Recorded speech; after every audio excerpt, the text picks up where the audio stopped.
Good morning and greetings from Northumberland.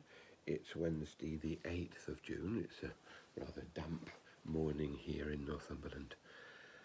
Today we commemorate a great priest of the Church of England, William Ken. William Ken was ordained in 1657, was a fellow of New College, worked in various parishes and became a tutor at Winchester School. It was there, I think, that, or it's believed, that he wrote the hymns for which is best remembered. The hymn, Awake My Soul, and With the Sun Thy Daily and of Duty Run, and the other hymn, the evening hymn, Glory to Thee, my God, this night. I won't sing any more, but the two hymns for which he's very famous. He moved in quite elevated circles, and in 1679 he went to The Hague as chaplain to the niece of Charles II in the court the court of William and Mary.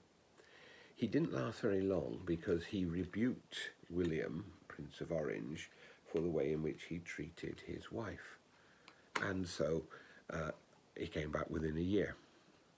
King Charles made him a chaplain. But then they had a little bit of a falling out because Charles asked him to be the lodger, the person who gave lodgings to Nell Gwyn, his mistress. Ken replied to the king that he was the king's chaplain and not the king's pimp.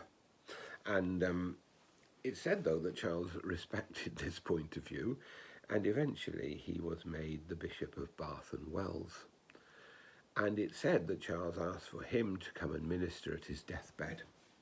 Already you see a pattern that Ken stood up for his principles.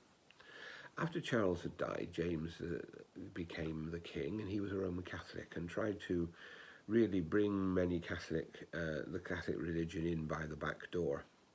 And Ken and a group of others stood against this because they'd taken an oath to uphold the Anglican faith. And they were deprived of their place, and so this all came to a head when James II had to run away. Parliament declared the throne vacant and invited William and Mary to take on the throne.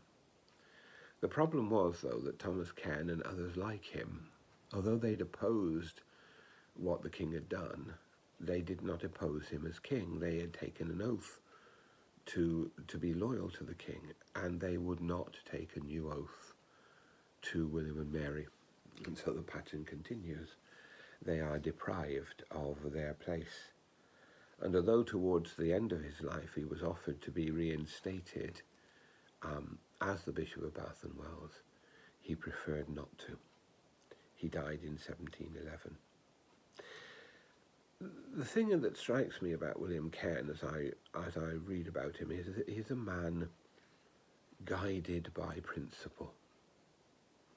His principles would not allow him to take advantage, personal, political, ecclesiastical advantage of situations. He had to be honest, he had to act with integrity.